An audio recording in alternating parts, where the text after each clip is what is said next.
Let's go! Let's kill this dumbass! Full damage! Right, rune on the ground, and combustion! Yeah. Power of Fire Mage! Keep it up!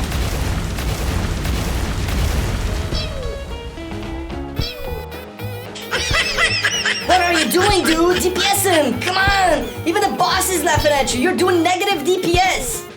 Nah, man. You're just healing the boss at this rate. Just wait for your cooldowns, alright? Nah, fool! Pyroclasm activated. Watch me destroy this fool. Come on, dude! Come on! Dude! Dude! The boss died! Man, fuck this shit. I would have destroyed him.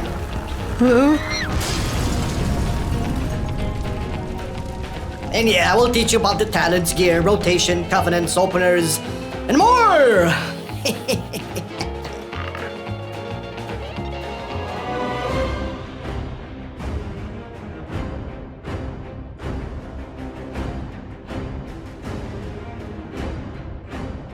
Hey, listen. Yeah, you. Did you know that if you hit the like button, subscribe, and hit the notification bell as well, it will basically save all of the world problems? Don't you want a better world? What's wrong with you? Okay, maybe I'm exaggerating a bit, but at least it will help us. Now let's begin. Your Fire Mage journey will start with Searing Touch as the best all-around talent that will make you be included in the Execute phase classes. This talent will ensure that you will always crit with Scorch on targets under 30% HP and increase its damage a little. Perfect for those fights with long execute phases and in AoE as well, when some ads get to low HP faster than others, so you can focus them with Scorch. On the other side of the stick, you will have Firestarter, a decent pick in AoE and plus, and very powerful in fights like Sylvanas, when the boss will stay eternally at high HP. With this baby, you will always crit with both Fireball and Pyroblast when the target is over 90% HP. On the second row, you will find Shimmer as the best and only pick. It will replace your Blink with Shimmer, giving it the ability to blink while casting and do it 2 times. But on the downside, you will lose the ability to get out of stuns. A small price to pay for greatness and more mobility. Next up, we have the rune of Unlimited Power! Yes, power!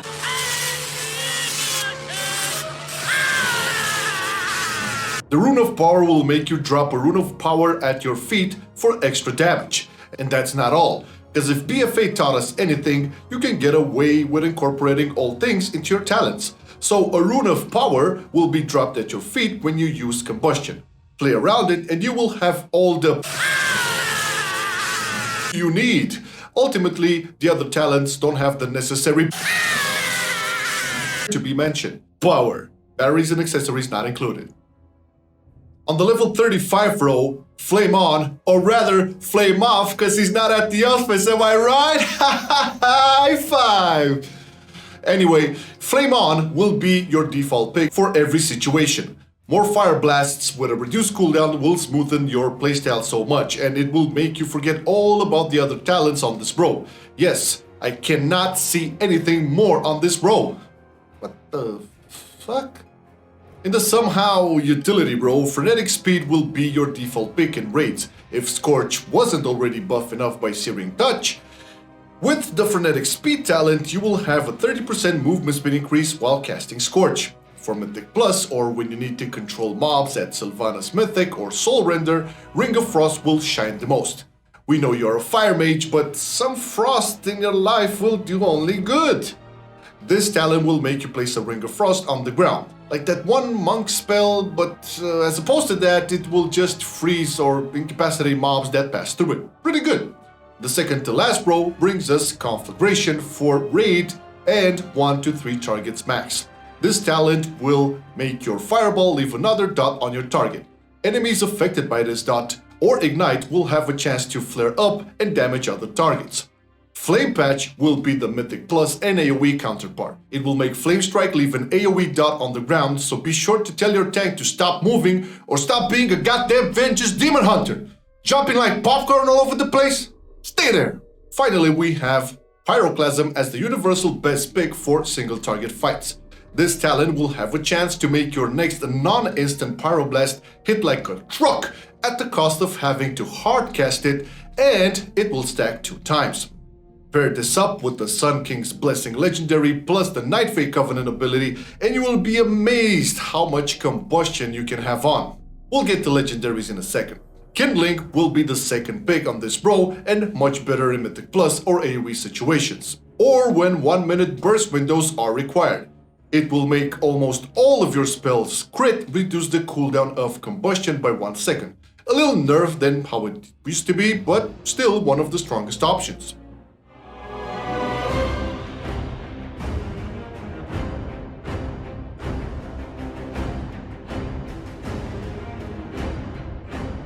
For your stats of choice, we will recommend to sim yourself. Yes, it is still the best thing you can do to get the most DPS out of your Fire Mage. And for that, we have another guide for you to watch after you finish with this one, of course. Algorithms, come on man, finish watching this. If you still want to hit it from us, now then take notes, cause intellect will be at the top of the priority list, so big atom level means big smart. Haste will be the next desired stat, followed by versatility and mastery very close to each other, and critical strike all the way to the bottom. Note that if you are using the Fevered Incantation Legendary, then crit will be all the way to the top, very close to haste.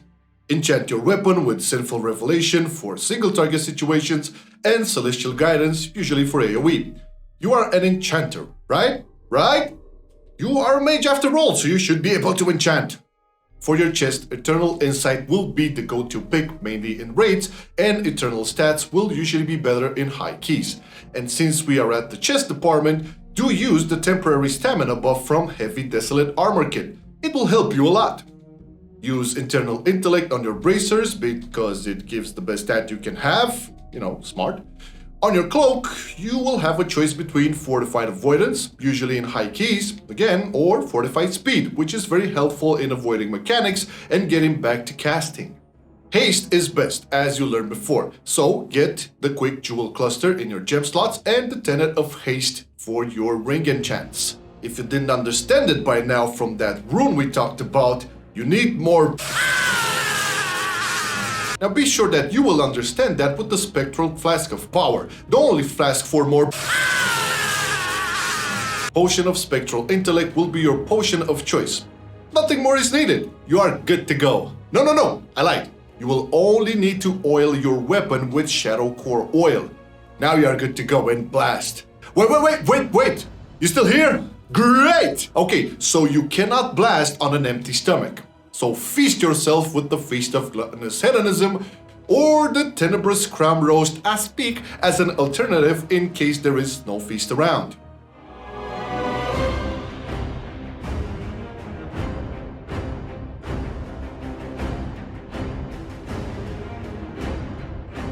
Finally, 9.1.5 comes with a second choice in your Covenant department.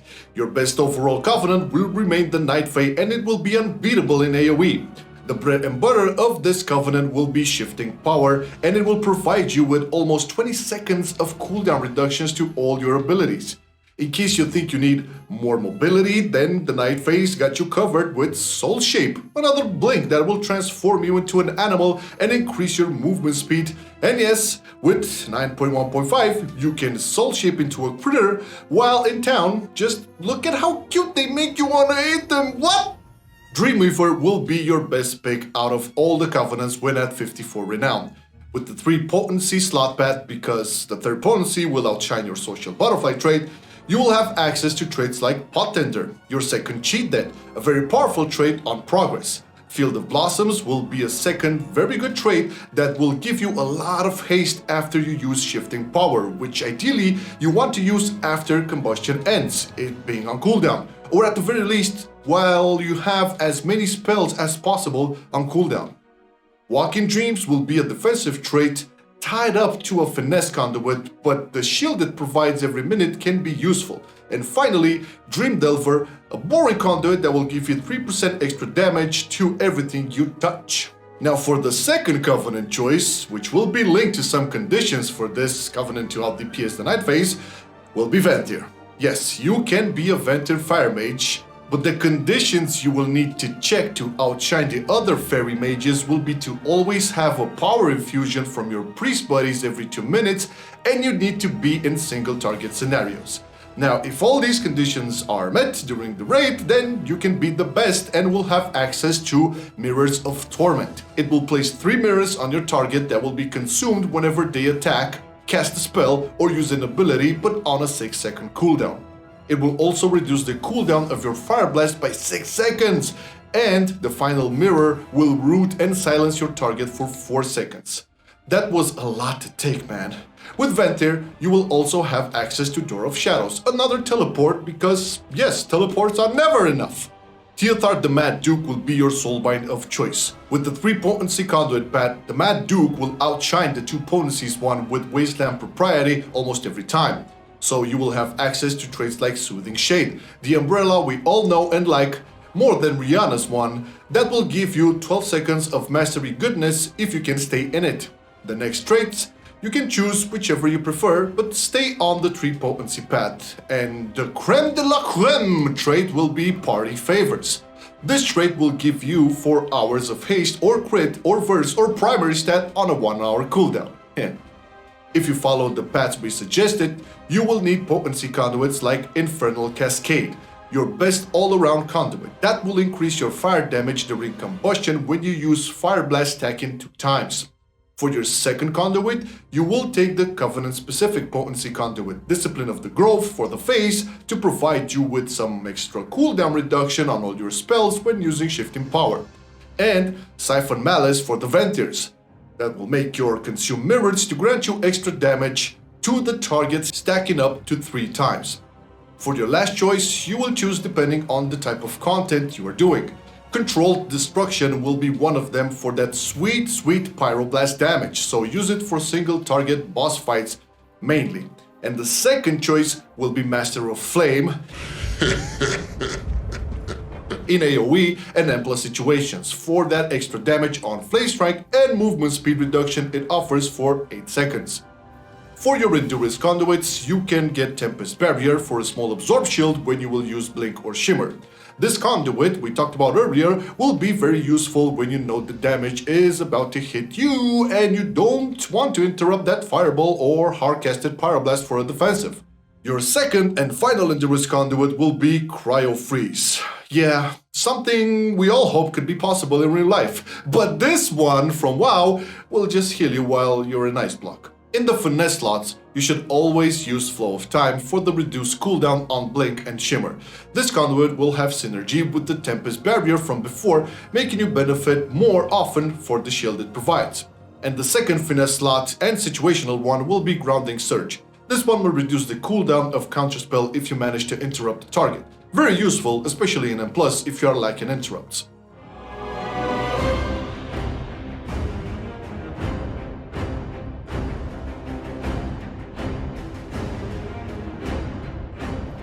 In your trinket slots, the best way to approach it is to have one unused trinket as the first one and a passive one as the second. Hence, one of the best ones will be Unchained Gladiator's Badge of Ferocity. Yes, you will need to do a little PvP for it, but it will be worth it. A 1-minute high intellect boost will come in handy, especially with the Kindling talent. If you hate PvP, then you can replace the Gladiator's Badge with the Shadowed Orb of Torment. This trinket will take 20% of your HP, so be careful to not get killed by your own hand. And it will reward you with 40 seconds of a big fat chunk of mastery. And it is usually better than the Unchained Gladiator's trinket, but a little harder to get. Titanic Ocular Gland will be the best thing you can get your hands on from the I-Boss in the raid. The high stats it provides you, depending on which stat rating you have the most, will be no joke. From dungeons, you can get the Unbound Changeling trinket from Mists, a trinket you can choose the stat it can provide daily by eating the food for that stat. And finally, Infinitely Divisible Ooze from Plaguefall will be a decent pick and will provide you with a nice consistent damage. Shards of Domination. Okay, this time no more jokes. We had it with these motherfucking domination sockets on this motherfucking domination gear. But still, pick the Chaos Bane Unholy set for raid with the 2 other damage gems, Core and Beck. And for Mythic Plus, Because Dungeons had it too with these motherfucking sets as well, and they won't work. Use the 3 damaging sockets, core, back, and these nuts, plus rev for the small leech it provides. And odd for a little more speed, or Kier for a little more shield, and these to be used on any 252 good stats item. Your legendary of choice will be Sun King's Blessing, mostly for single target fights. Build it on your hands slot and you will be blessed with 6 seconds of combustion after you consume 8 hot streaks, and cast a non-instant Pyroblast. The Disciplinary Command build on a ring slot will be an alternative to the Blessing in single target and very powerful in AoE. This legendary will require you to cast 1 spell from every school in 10 seconds and you will get 20 seconds of 20% extra critical strike damage on a 30-second cooldown. The last legendary of your choice will be Fevered Incantation, built again on your hand slot. This will be the only legendary in your toolkit that will make critical strikes skyrocket in the necessary secondary stats you'll have to get. Now in your weapon slot, you can use the traditional Maledict Opus Staff from Kel'Thuzad in the raid because of the high item level it can provide you with.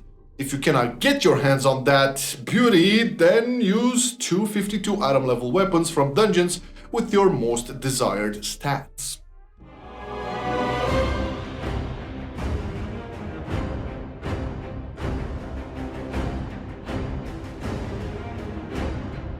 Alright, time for your opener in single target. So, if using the Disciplinary Command, cast Frost Nova 6 seconds before the pull. Pre-cast Pyroblast 4 seconds before the pull. Then cast Fireball, use Combustion and a Fireblast before the Fireball cast ends, both off GCD. Instant Pyroblast. Then Phoenix Flames, followed up by Pyroblast. Fire Blast to keep Infernal Cascade up. Scorch if no more charges of Fire Blast and Phoenix Flames are up. Place Rune of Power, then Shifting Power after Combustion. Now the single target priority will be as follows.